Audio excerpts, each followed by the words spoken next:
Hi there, welcome to Photography of Director podcast, and my name is Vitaly Bokser. Today we'll be chatting with Ari Gold. He's a director who lives around the LA area. His short film Helicopter, which was about his mother's death, who at the time was dating Bill Graham, and that's an interesting story in itself and a great short film. His other film, which was a feature-length film about air drumming, and we go into great detail about how he got a great cast, how he raised the money, and what happened at Sundance when he finally got in. Okay. Welcome to Photography of Director, and you are Ari Gold, which is obviously a famous name. Yes, and I've had to live with this. You've had to live with this nonsense, I know. So, yeah, well, I did finally make a response to the theft of my name. I made a video commemorating the release of the Entourage movie, which was, my best attempt to extend my middle finger to those gentlemen. But yeah, my name was ripped off. Yes, I absolutely, because you're over 25, I assume. So before, not only that, not only am I not only am I older than the TV show, but I played in a band with Adrian Grenier, who plays Vinny Chase, and when they shot the pilot, the name of the character, I think, was Ari Jacobs. And somewhere at the last minute, they changed it to Ari Gold. And his managers knew me. His managers created the show.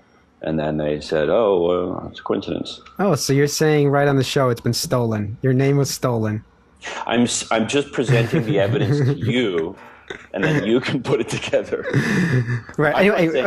I'm saying I played in band with Adrian Grenier, knew his managers. They changed the name of the character at the last minute. I got you on here for a specific reason, because I saw your short film initially, and then I saw some of your other work, of course, like Adventures of Power. But let's get into a little bit what you do and who you are. Well, I'm a filmmaker. I've been a musician I was a musician for a few years in this band, but now focusing again as a filmmaker and writer. I have a book that's going out for publication right now. Congratulations. Fingers crossed. We'll see. I have, I think, spent a long time trying to figure out what my kind of purpose is. But I feel that I know now.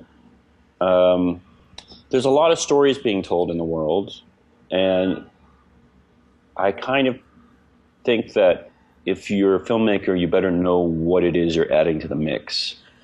And my sense now is that if I were to define myself, it's that I'm trying to express my own struggle to become present in the world, in my soul, to be present in my daily life. I mean, that's a Buddhist, concept. But, and then in terms of my, larger work is to kind of help bring I know this is going to sound very California, but trying to bring a higher consciousness into the world. With Adventures of Power, which was it's a comedy about air drummers, but it's also on a spiritual level, it's a story about finding your own heartbeat and making something of that. So that, the metaphor of somebody not having drums is expressed, through this, there is a real message in there, and there's also complete absurdity.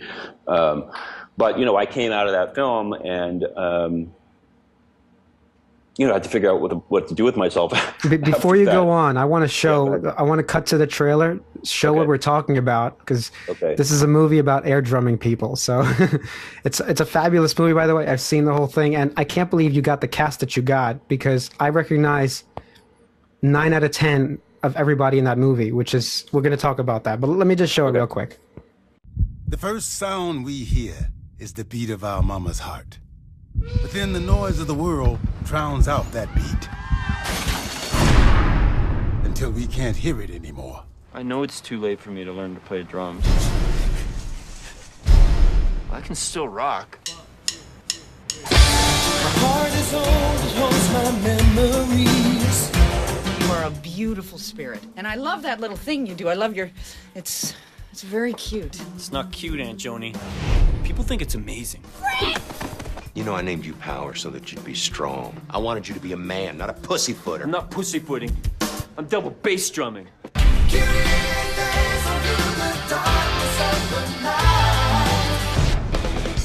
Carlos had his eye on you. You should train with him. New York City? This is Newark.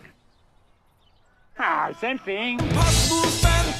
Once in a while, a person comes along who holds on to that beat, no matter how hard the world beats back. I love music, and I wish I could play it. I wish I could hear it. You have the golden locks of David Lee Roth.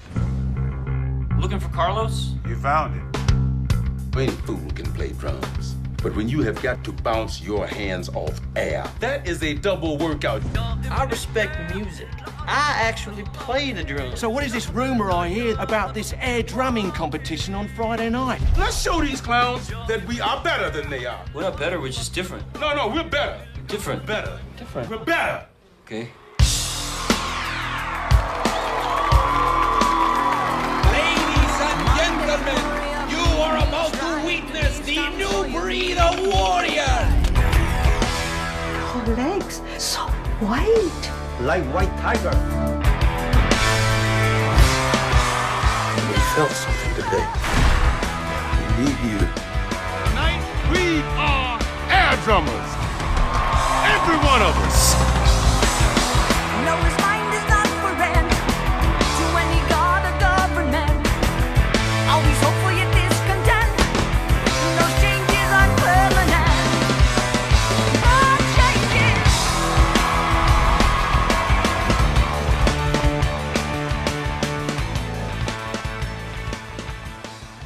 What in your mind possessed you to make a movie about air drumming? I know you went over this on other podcasts and other interviews, but No, it's fine. And you know, I haven't done one in a while where I've talked about it, so maybe I'll say something different. But well, I've always been an air drummer.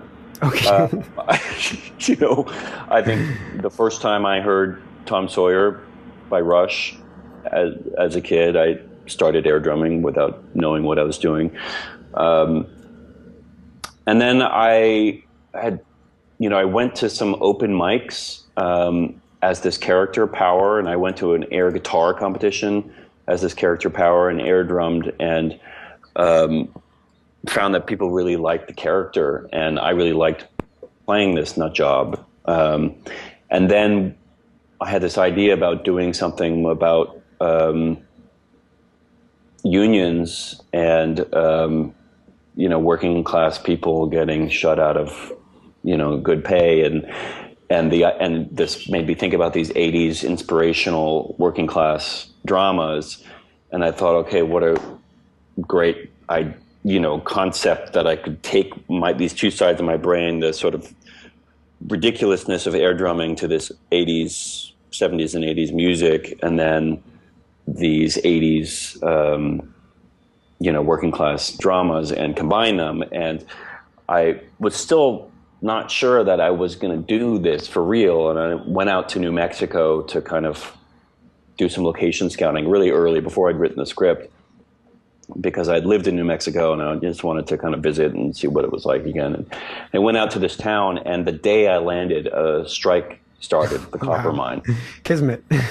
Yeah, exactly. And I was like, okay, this idea about striking copper miners and an air drummer who comes out of that community, and then there I was, and then the strike was happening right in front of my eyes. And so then I was suddenly infused with all this energy to, write really quickly and get this thing made. I didn't see the date. When was it made? When was the movie made? Well, we shot it in 2007. So basically, okay, you had this idea, but then you had to convince, obviously you raised money for this because you shot it on film, which we discussed a little bit earlier, but how did you go about raising money for a movie about air drumming? Like, what was your pitch to people? I mean, the pitch was to some degree crazy, because it sounds already crazy. Who's investing in a movie like that is taking, they're gambling that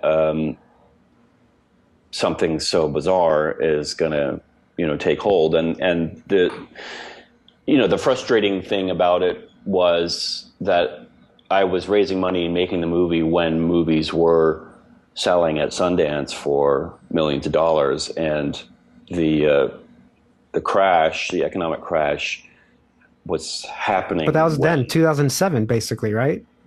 Well, it was started toppling, you know, basic. I mean, we premiered at Sundance, and it was during the year when nobody was buying, and the sales that were happening were like, you know, in the tens of thousands of dollars instead of the millions. And so, you know, in a way, the story of the movie, this economic strife that these people are suffering in the movie, became the story of the movie too. Just bad timing. Well, just economic trouble. And then also, you know, to be honest, there was, just like the character of Power is shunned by his community, the film itself was shunned at first. We premiered at Sundance, but we got a lot of bad press. We got a lot of, you know, really personal attacks in the, you know, in the press at Sundance, which was shocking to me because I thought, you know, here's this, you know, open-hearted movie about air drumming and Buddhist philosophy and politics, and it was, you know, was really attacked. But hold on, so you got into Sundance, obviously. Was that through connections, or they actually just picked it because they loved the movie initially? Well, I had 4 movies at Sundance before, so that I'm sure helped, or it made sure it got watched anyway. I mean, I guess they watch everything, but and there were some champions of the film in the programming department. I think there were some programmers who didn't love it. There were some who did, but you know, it's a polarizing movie, I guess. I mean, I found out it was a polarizing movie. Not at all. Well, no, it is. But I'm telling you, it is, because I mean, if you look, you know, we got really bashed, and then wow, I didn't do that research. I didn't do that research yet. You know, you don't have to, but you know, it was a really brutal experience. And then we went to a bunch of festivals after that where we kept winning jury awards, winning audience awards, and I was totally mystified because I had made this movie that people seemed to really like, and yet the industry was basically saying, we don't want anything to do with this movie or you. And people stopped returning my phone calls. I mean, it was brutal, really brutal. And it was, you know, it was like what the character goes through, actually, in terms of, you know, people thinking he's, you know, a loser and a freak. And that's how I felt. I actually left the country, went to Guatemala. For how long? 2 months. Because I couldn't, you know, and I didn't even speak Spanish. I'm sorry that happened, because like I didn't know that movie existed back then, unfortunately, but I love the movie. I think it's a happy movie. I mean, shows a lot of positivity, and honestly, maybe you know, not to say anything wrong with Sundance, but the movies they want don't show a lot of positivity in most cases. Well, you know, I don't want to feel like there's sour grapes, because, you know, if someone doesn't like the movie, that's their prerogative. But there was a sense that the movie is very sweet. It's very pro people. It's you know, even the villains for the most part get, you know, some redemption, and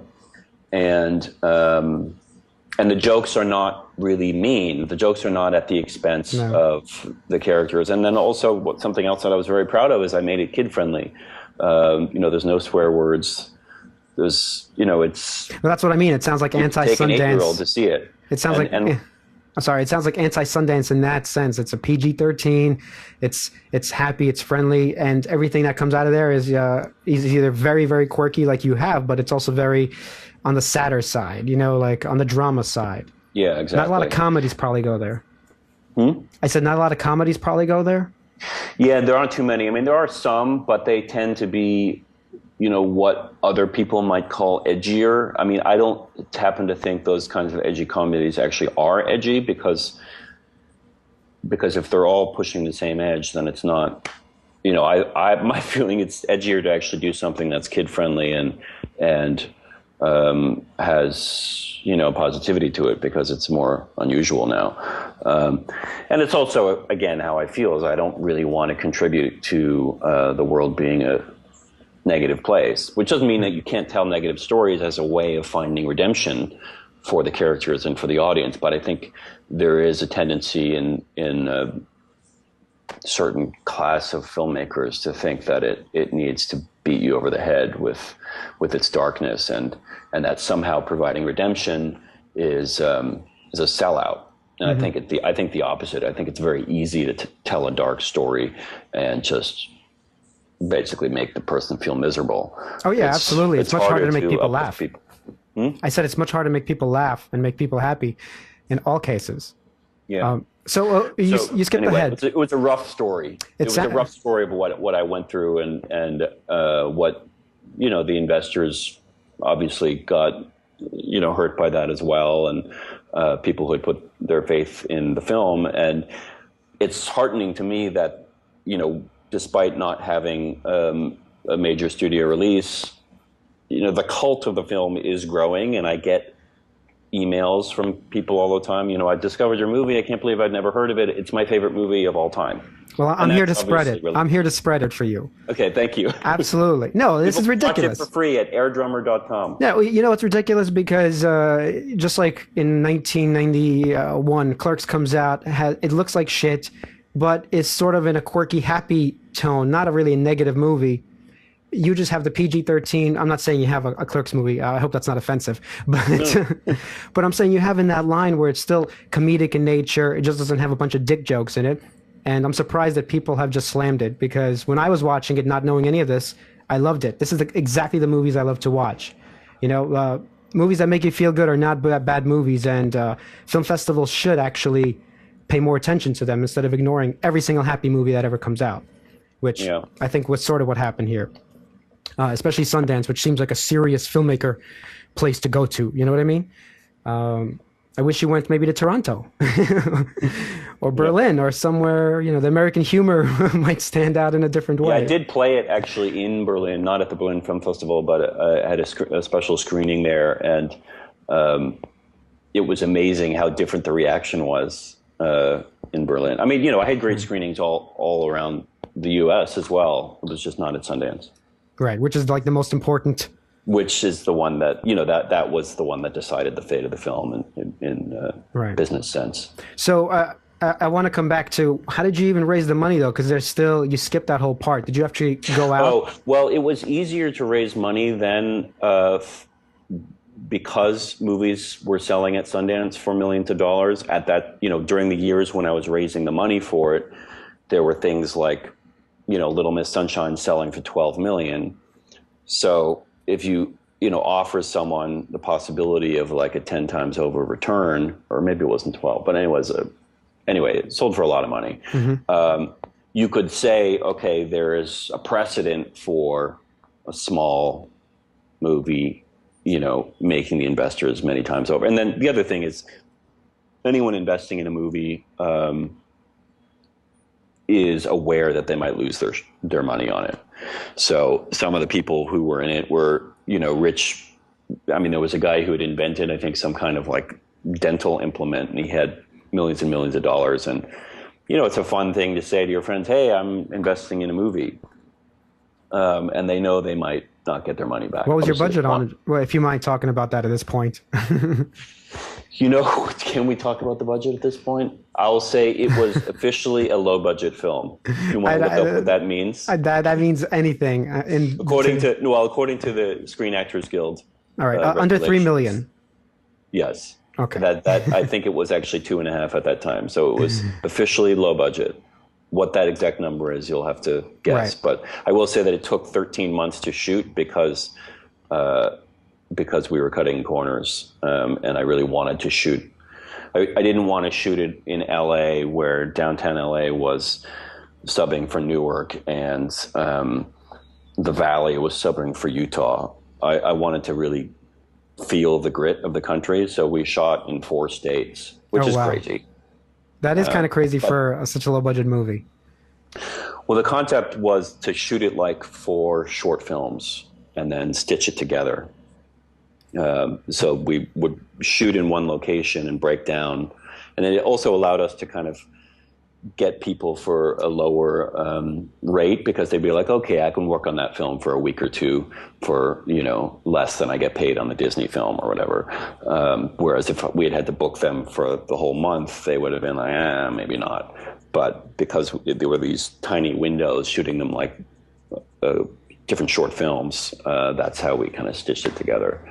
Extremely. That's a smart model, though. That's very smart because smart but exhausting.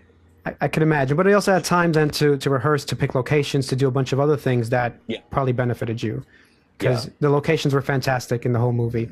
That was during those downtimes. I would be on my bicycle, scouting. I mean, in the New York shoot, I scouted every industrial area, from the top of Jersey to the south. You were of scouting Jersey, Brooklyn. Huh? You were actually scouting. You personally. Me personally, yes. No location scout. The whole movie. Oh no, we had location scouts to secure the locations, but most of the locations I found. And I love to hear this. This is amazing. Well, this is again downtime and being an independent filmmaker. But I'd lived in a copper town in New Mexico, and the feeling of a copper town is very specific, and I really wanted to have that feeling. We have an air drummer who mines copper, but he can't afford drums. He couldn't afford to buy the cymbals anyway. So this that's hilarious. would fall apart if it didn't feel right. And so I first went to the towns that I knew in New Mexico, and when they found out that it was a pro-union movie, they wouldn't let us shoot there because they had these union battles in these towns. And so then I contacted all the film departments of all the Western states and said, okay, what different coal mines, copper plants, dynamite mines, where are there places that might be friendly to a film that is going to have some scenes with people striking? And that was the big problem, is that we had to tell them what we were shooting, and one of the scenes is a strike. And so these film commissions would try to hook me up with these big industrial plants, and then I'm touring the West and going to these.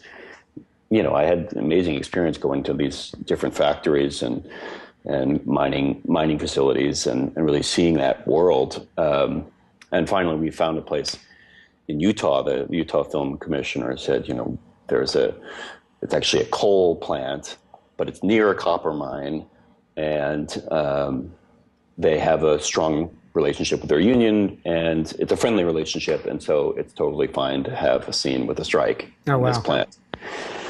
And so that's where we shot. And so you shot it over 18 months. What were your total number of days? I think, if I remember correctly, we did 4 weeks split out, but some of them were 6-day weeks. So 24-day shoot? But I think it ended up being more like 27, 28, and we had a few sort of half days or mini crew days. And one of the things about acting in the movie, that's one of the reasons that the two reasons I decided to act in it were one that. No, you're an actor. I knew that, but I'm also an air drummer. I'm a professional air drummer. I'm in the Guinness Book now. It's true. Are you serious? For that movie or for before the? No, after that movie, I was invited to lead the largest air drum ensemble of all time at a casino in like an Indian gaming casino a couple hours from LA, and very cool. So I think it was 2,400 people that I coordinated simultaneous air drumming. So anyway, I'm in the Guinness Book, but as an air drummer, I thought, okay, so I know what I'm doing. You make me feel like I've done nothing in my life. Don't worry, we all feel like done nothing. I wake up in the middle of the night wondering what, I don't know. I want to make the world a better place. I want to help the world. I want to be of service to the world. And so all of this is trying to be of service. I know it may sound untrue, but there are easier, there are easier ways to make a living than what we're doing. It's crazy. No, it's stupid. Yeah. So I'll be the first to say it. But I lost my train of thought. It was 27 days. Oh, right. Oh, yeah. The reasons. So the advantages to acting it. One is I knew I didn't have to train the air drummer. although Adrian Grenier did a great job. He was awesome. So yeah, first of all, I think it's his best part that he's ever done. He's hilarious, soulful, ridiculous, funny. Adrian Grenier from Entourage, he plays just for those of you listening, he plays the arch rival of the unemployed copper worker Power. And his father owns the Copper Consortium, and he is Texan, and he wants to be. He's a country singer, but he's a closet air drummer. And there's a scene where he's a little kid and he's literally in a closet air drumming. It's much better to hear you explain this than me show it, you know? It's better, or you want to show it? No, when you explain it, it's hilarious. Like a closet air drummer. Yeah. Well, so I mean that the metaphor for my character had to do with sort of finding the beat of your own harp. The metaphor for his character was definitely about being closeted. But anyway, he does a great job in the part, and he did a great job, learning the air drum parts too. But was he doing a show during that time? Was he on Entourage during that time, or he wasn't? He was. He was on Entourage. It was during, and we had to schedule around him, and his management, had to give him days here and there to do it. But the show was, I think, in its second year when we shot, or third, maybe. So this brings. One of the advantages. Sorry, I just have to finish this one point. One of the other advantages to being in my own movie, in this case, with this crazy idea of shooting all over the country and trying to find these incredible locations, was that I knew the protagonist was going to be available. I was available, and sometimes we did some shoots where we would, steal locations. We did some in New York with a DP friend of mine, Brian Rigney Hubbard, who. No lights, just a 16 millimeter camera, and running out in the streets and, shooting out the back of a van. And that's the kind of thing where if I had an actor who I was hiring for it, it might have been hard to do that. But it's really like, hey, it's Saturday. Do you want to go to that bridge? And he'd be like, yeah, let's go to that bridge. And and then I jump, I'm driving, I'm the director, and then I'm in costume, and then I jump out of the car and do my air drumming and then jump back in, and so that was an advantage to being in it. You were acting before this, right? This wasn't like your first role. I never focused my life on acting. I love acting, but the lifestyle of an actor just always seems so miserable. My sister was an actress for most, and then she quit that. But watching the way she was humiliated in auditions, and I love acting. I don't like the world of fighting for acting gigs. And so I decided pretty early on that I would say yes to anyone who asked me to act in something, but never chase it. Right. I totally understand. I'd rather be an actor too, but I'm a cinematographer instead. Maybe a failed director. No, nobody's a failed anything. I had dinner last night with my friend Mike Cahill, who directed a movie called Another Earth, and has done a bunch of other stuff. I've seen it. So I'm in that movie because he said, "Hey, you want to be in the movie? I need someone to do this part." And I said, "Sure." So that's how I like to act. That's actually the best way to act. Yeah. Because and if you're a director, you paid yourself twice, I assume, right? No, I never paid myself as a director. Oh, you didn't pay yourself for there was no line item for you, I guess. Only back end. Only back end, which it ended up being Big Fat Zero. Big Fat Zero. That is so weird because this movie seems like it could totally have legs, and you've released it, which I'm going to get to now, it's for free on YouTube, which I don't understand. Why don't you just, put it on Amazon Prime or something, or somewhere where they... It's been on those services, but they barely pay. Unless we had the clout to demand a higher amount, they barely pay. And, I'll put them back. I'll probably get it back on. It was on Netflix streaming for a while. Now it's only on the DVDs. I think it might be on Hulu as well. But, I'd get letters from people in Mexico or, emails from Mexico saying, how can I see this movie? And it was so frustrating that I, put in 3 years of work into this thing. And in spite of getting no support from Hollywood and from any kind of studio, there were people hearing about it. And I thought, okay, if some some guy in Mexico City is hanging out with his friends and saw the trailer and wants to see the movie, I want them to be able to see the movie. So I put it on YouTube twice. I put it on in English, and then I also did Spanish subtitles because I had a lot of fans in Latin America. So I did a translation.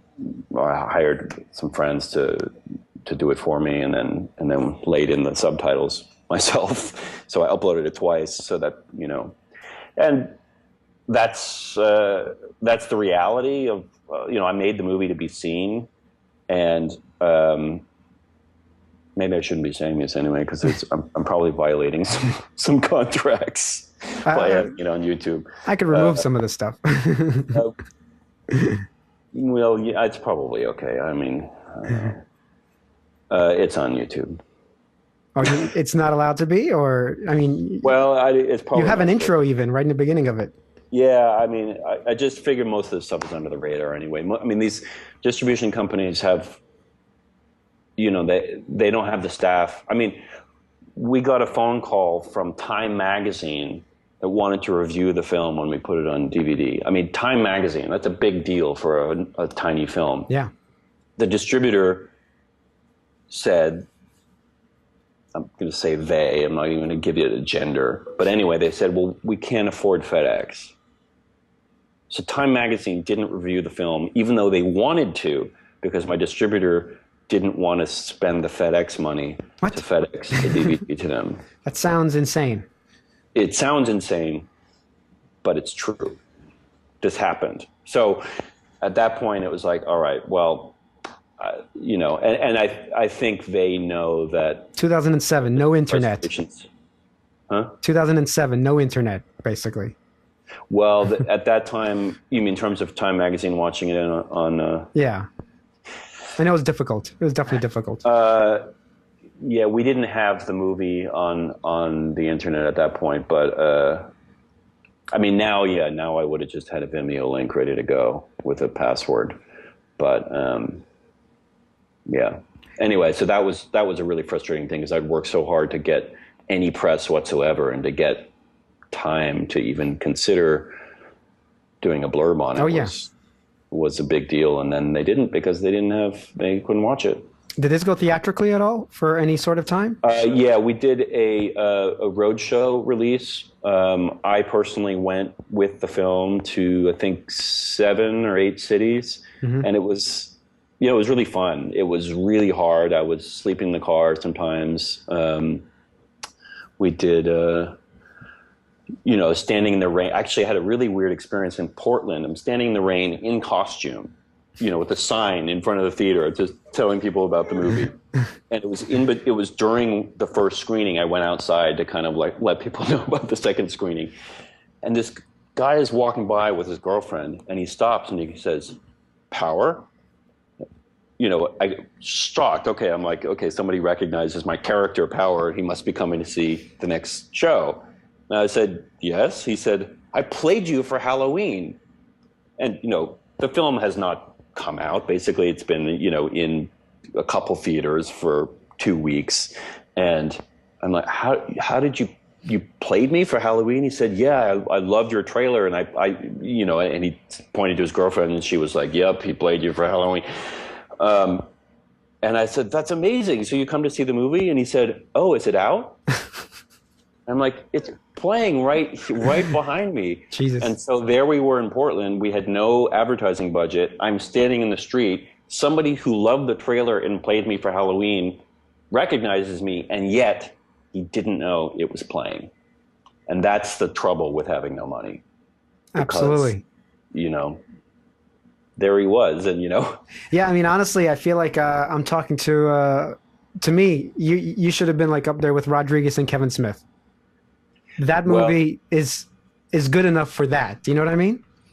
By the way, that's praise. That's praise. I super appreciate that, and I some people don't like those guys. Expected. No. I that's an honor, and I'll be honest that I thought the movie was going to have that kind of success, right? Because of the reaction I was getting from people I showed it to.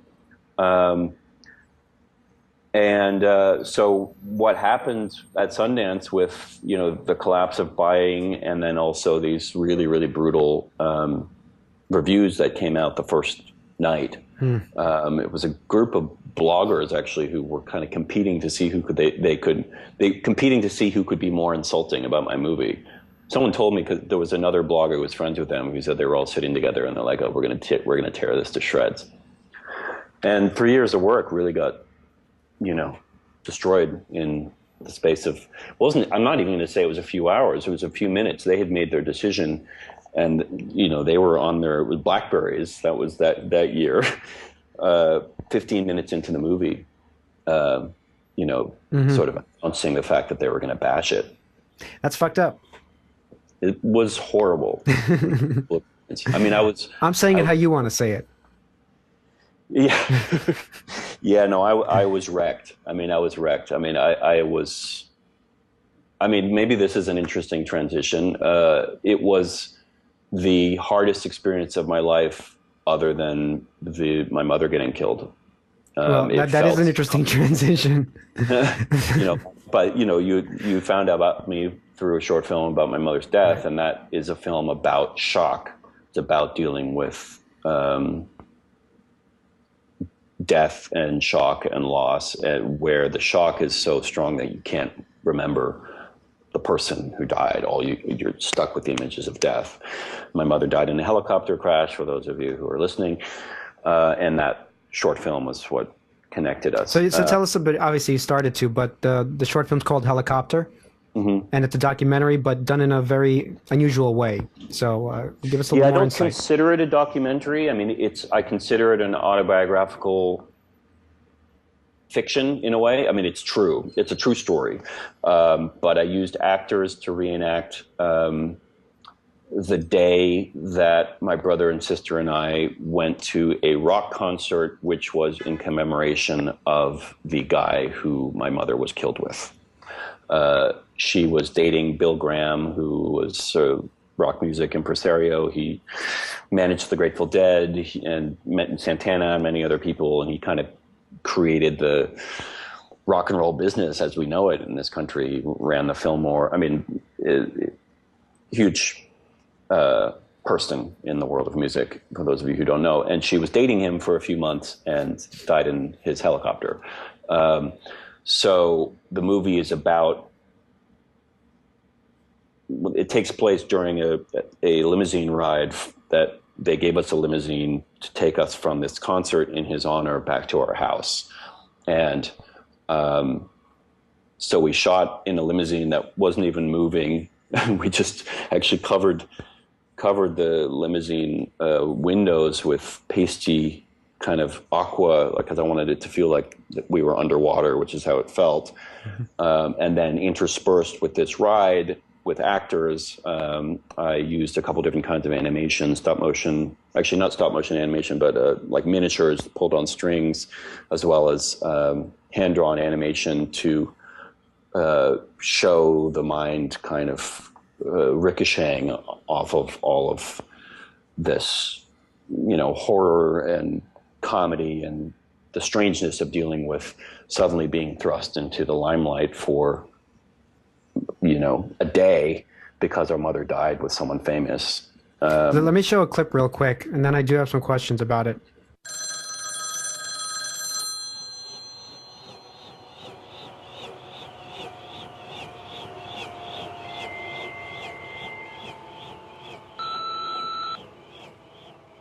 Hey, Mom, it's Ari. Can you give me a call? Okay, bye. Ari, it's Mom. Well, you're the one who's never home. Look, I'll talk to you soon, and I love you. Hey, Mom. I really want to talk to you about this girl again. Can you give me a call when you have a chance? Hey, Ari. She's going to be sorry if she lets you go. She must have psychological problems. Oh, Ari. You sound like you haven't laughed in weeks. Call me at Bill's. Bye. Hey, this message is for Melissa, for Mom. It's Ari. I just wanted to tell you that a horse walks into a bar and bartender says, "Why the long face?" Get it? No, well, call me back. Ari, it's Mom. Well, this is getting to be ridiculous. You're never home.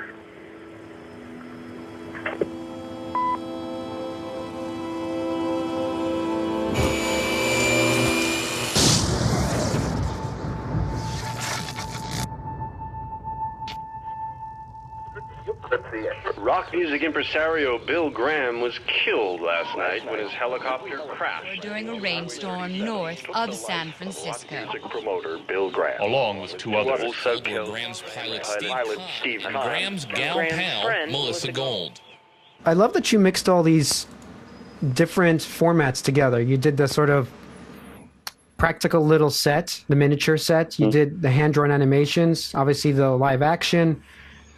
I mean, how did that all come together to do it that way? Well, it was not premeditated. I mean, it was interesting. You know, I was writing a short film to make at film school and having a lot of trouble with it. And I got really frustrated. And a friend of mine said, just write something that you really give a shit about. And I wrote Helicopter that night, the first draft of it, in like 2 hours. And I mean, the way I wrote exterior, night, storm, black and white animation, helicopter flies into an electrical tower. You know, interior limousine. You know, I just started writing it that way. And then and part of it, I think, you know, like in terms of doing the whole concert and the limousine ride with toys was, I mean, it was a combination of having built train sets as a kid. So, you know, the idea of building a set, a miniature set, was somewhere in my consciousness, especially thinking about losing my mother and childhood and all of that.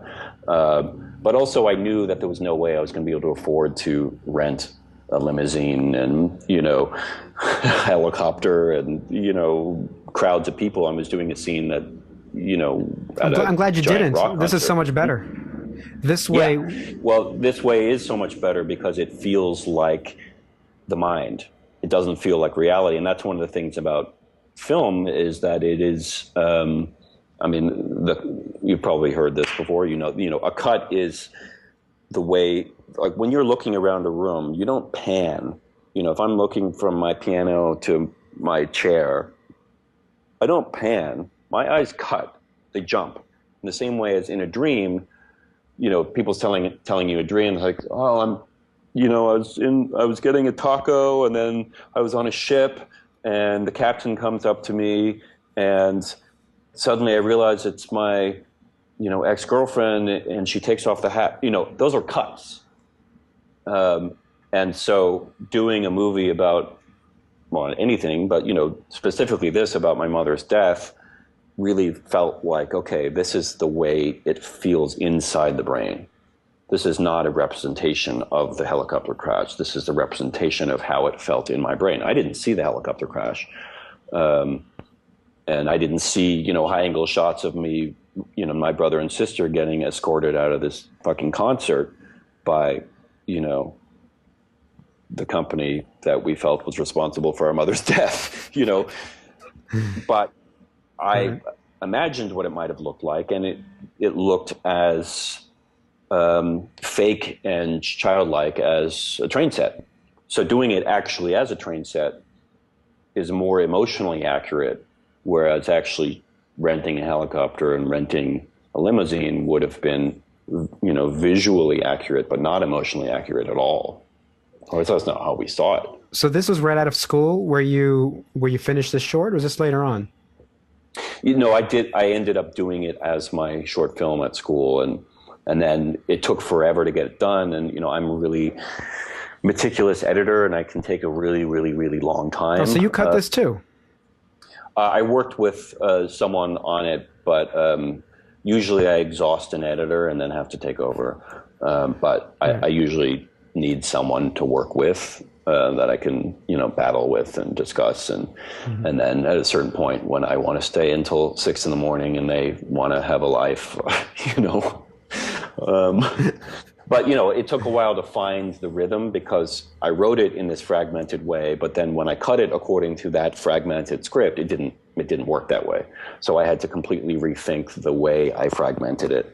And then some other interesting things developed. And I had decided after a lot of agonizing about it not to act in it. And part of that was that because my twin brother didn't want to act in it. And I figured if I was acting in it, I should have my brother and my sister too. And there was also, there were some people who advised me saying it's going to be too much. It's going to seem solipsistic if you're acting in your own film about your mother's death. And whether or not that was true, I had this frustration as I was trying to get to the reality of the experience of looking at actors who were reenacting, almost like TV reenactment style. And then that it was out of that frustration that the idea of writing a whole second script that runs over the top came out, where I had my sister, who wasn't in the movie, I had her do fake answering machine messages from my mother. So she performed with her voice, my mother, and then I thought, okay, well, if there's a kind of second story going over the images of these mother and son trying to connect by phone and just leaving messages for each other, then I ended up doing the voice. I ended up doing my own voice on the answering machine messages, and my sister did our mother's voice, and then my brother, who wasn't in the movie, he did the music. So the audio for the movie is actually the three of us. That's amazing. I actually thought it was your mother's voice. Yeah, I didn't realize that. Job. Yeah, it's my sister. I thought it was like a real exchange that you were having in terms of that you were recording these messages back and forth, and you just sort of got the archival stuff of like your old, your old tapes. But well, that's why I'd call it, an autobiographical fiction, because it's not. I mean, like for example, there's a scene where a crazy ex-hippie gets in the car and starts berating us. I was going to ask about that, if that happened. That specifically never happened, but a lot of things like that happened. So he was a synthesis of, various, crazy, San Francisco rock and roll types who we interacted with backstage. And, at this concert, they tried to kick us out because, they thought my sister was a groupie for Blues Traveler. I mean, it was just crazy. And, we're still in shock and mourning about her mother's death. And, we were invited into this scene. And you were never part of that music culture, you personally and your family, besides your mother? No, right? I mean, when I was really young, when I was like 5, 6, 7, my mom dated Bill Graham back then as well. Okay. Or she had a strong flirtation with him, but they never like made it official. But so at that very, when I was 7, I remember going to some huge, what they were called Day on the Green rock concerts in Oakland. But, we went to a few concerts when I was 7, and that was it. And then, later, she started dating him again when I was already in college. So had they lived, I'm sure I would have gotten to know that scene, and they were planning on getting married.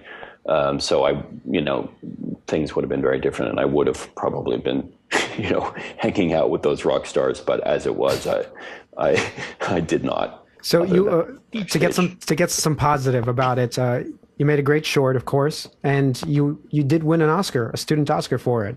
How did that whole process evolve, and what happened getting the Oscar? Anything come of it? Well, the process of winning was great to win. It was really, it was a fun experience. Saying I'd like to thank the Academy, it was fun, but it was interesting. I sent the film into the regional. The way that student Oscars run is they have regional heats essentially, and then the winners are sent to the actual Academy in LA. And I submitted to the New York heat, and actually I didn't win. The judges didn't want my film to pass through to Los Angeles, but the judges who had pre-screened it were so adamant that my film get included in the screenings in LA that they kind of pushed it through. And so, I really owed them a thank you for that, because they stood up for the film. They said, this is, the best film that we've seen in years of screening, and we don't understand why it's not being sent to LA. So that, things don't necessarily happen smoothly, but, I had some, really nice champions there who helped that happen. After winning, I think I was so exhausted from the film, making the film, that I didn't really know what I wanted to do next. And that was I don't want to say it was a mistake, because it was what it was. And, was that Power? No. I'm talking about with finishing Helicopter. I didn't have a plan. I know, but after that came Power, right? Right, soon after that. But not right away. Not it went from Helicopter to me going to Serbia and trying to make film in Serbia. I wrote this kind of comedy drama about being stuck in a country that's getting bombed by your own country. So it was about an American in Serbia. Tactically, that might not have been the best move. By leaving the country. Winning an Oscar. By leaving the country, basically. Yeah, leaving the country and saying, okay, well, now I'm just going to go do my own thing again out there in, the Wild East. If I were to get that kind of prize again, I would be trying to parlay that into finding funding for my next film, because then it ended up taking years to get my first feature made, because the Serbian thing didn't work out, although I still love the script. Wait. You went there to make a movie, you wrote the script, but you never actually started shooting. No, I never started shooting. You just lived there for a couple of years. No, I was there. If that's how I put it, that's actually not true. It's a shorthand. I was there twice over the space of, or 2 or 3 times over the space of a few years, but I kept going back.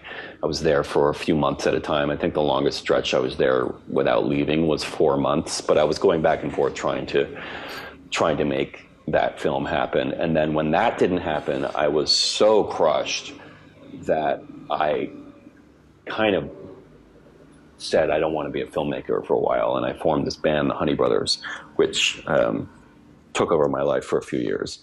Tell me about that. Basically, was this the band when you were with Adrian Grenier in a band? Yeah. And how the hell does that happen? I mean, well, he wasn't a star at that point. He was the guy I knew in New York. He was his first love was music. He had done some acting. He had been in some, done some like teen heartthrob things, but he was living in New York and a musician and, guy around. And me and a couple friends formed this acoustic ukulele-based singing trio. And then Adrian was, I think, the only person at one of our shows, and he was heckling us. And then we said, okay, and he was making fun of our 3-part harmonies. And he said, you guys need to rock it up a little bit. And I have a studio and I should record you and make you sound a little cooler. And then he ended up, he saw potential. He saw potential. Yeah. And then he ended up joining the band and, and then, many Grammys later, here we are. No, the band was great. We're on hiatus now, possibly forever. I'm not sure, but okay. I love the band. It was just really fun. We got doors open when he became a star, by being in Entourage. Doors open for that reason. In some ways, they were great doors because we could get paid to play at a hotel opening in Miami. But in some sense, it was problematic doors because then people thought, okay, this is like a vanity project for a TV star. Didn't realize actually this was a real band that existed before he was even, had anything to do with a TV show. And, people really loved the music. I mean, the people who... Is there any way I can get a track for the podcast? Yeah, I can send you... a couple of tracks? Well, last I checked, we are on Spotify, so I would say, what would be a good one? Moonlight. We have a song called Moonlight. I can send it to you. Cool. But so I only have a couple more questions. I know you got to go soon. One is, how did you put together the cast for Powers? Did you know all those folks, or you just basically, after raising the money, you went out to all those folks? Yeah, I mean, Adventures of Power had an amazing cast, and it helped. Well, the two things that started the ball rolling in some ways were, you get your first chip, and then you build from that. So the first chip was Adrian Grenier. He agreed to be in it. That really helped. And then I got Jane Lynch to be in it, and she really loved the script, and she got a good feeling about me. And then the fact that Jane Lynch was in it meant that Michael McKean's agent was like, oh, okay, well, our friend Jane is in this. Let's read this and see if it's worth doing. And then the other thing that's really helpful with a movie like this is, you give people a chance to do something that they don't get to do. So like Michael McKean is normally, he's in Spinal Tap. He does a lot of improv comedy style things. And though this film is a comedy, he actually plays a union leader who's dealing with his son being a crazy air drummer. So it's actually a dramatic part in a comedy. And so that was something, new and for him to do. If I had given him the same kind of thing he always does, if I had given him, David St. Hubbins again, he wouldn't have wanted to do it for no money. But doing something that he doesn't get to do for no money, that appeals to an actor. And Chu Chu Ling, who was in Kung Fu Hustle, I mean, that was just a crazy lark. I said, how do I find this Chinese actor? And I, searching in the internet, and I figured out that he actually lived in Alameda, California. And so I went out to his house, and I, and trying to explain to him, I'm making a movie about, and I had no idea if he understood what I was saying to him. I thought, he's a kung fu master, and he's he ended up completely getting it, and he's more of a nut job than I am, and just in the best way. There's a lovely soul, and so that's how I got him. And then, putting together the soundtrack was similar in that I got Neil Peart, which was amazing. Your soundtrack is awesome. Thank you. Well, my brother wrote a lot of incredible imitation songs of different genres, and then we also had some real hits like Phil Collins and all kinds of stuff. But getting Neil Peart to be in the movie, and to getting the Rush organization to let us use Tom Sawyer, which is their most famous and potentially cliched song, they understood what I was doing. They understood the joke I was making and the soul of the project too. And Neil Peart really understood it too. And so he was just an incredible moral support. And also, then we could say to Phil Collins, hey, Neil Peart's in the movie. Can we use In the Air Tonight? And I don't know if he personally ever even heard about it, but his management, they sent a yes for peanuts, in terms of getting the rights to a song like that. So, casting something like this, it's a bit of a chess game. No, it was great. You need to mention the 10 other bit parts that you had that were all sort of very carefully thought out, because I love to see little small characters that aren't just throwaway, and you sort of make even the muscle guy. I don't even know who he is. But he was amazing. He was amazing. Like even the muscle guy and the Indian guy with his little conga. And when he air drums with no shirt, we added a sound of like so that you hear his what's this? The pecs. Yes. Pecs. You hear his pecs. No, but I'm saying that attention to detail is always what I catch on films. That's why I think your film is genius, because it wasn't just you were good. It was like every little character was good and thought out, someone who cares about making movies, obviously. So I'm glad you're not a Hollywood director yet. I'm glad I run off to Serbia anytime I get a You wouldn't success. care. You would just, be making Iron Man 3 or 4 or 5 or something.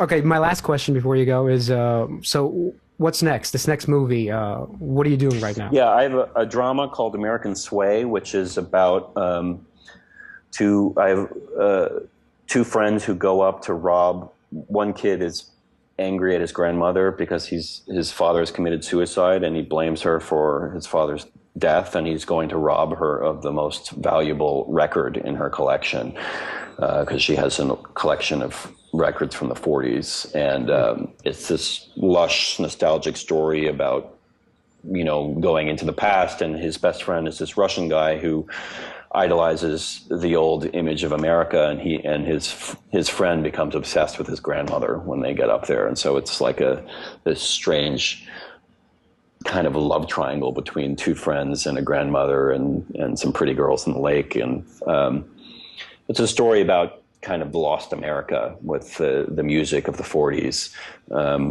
being stuck on the 78 records, and these people who can't seem to become part of the present because they're stuck in the past. So in a way, it deals with a similar theme that I deal with a lot in terms of like trying to become present. You have, in this case, these three characters. The grandmother is stuck in the past because she remembers how amazing it was. The Russian guy idealizes the past because he wishes he lived in the time the grandmother lived, when men were men and women were women. And the friend who's angry at the grandmother is stuck in the past because he hates it and he wants to destroy it. So it's a movie about sort of coming out from under that shadow. And I'm not surprised it involves music.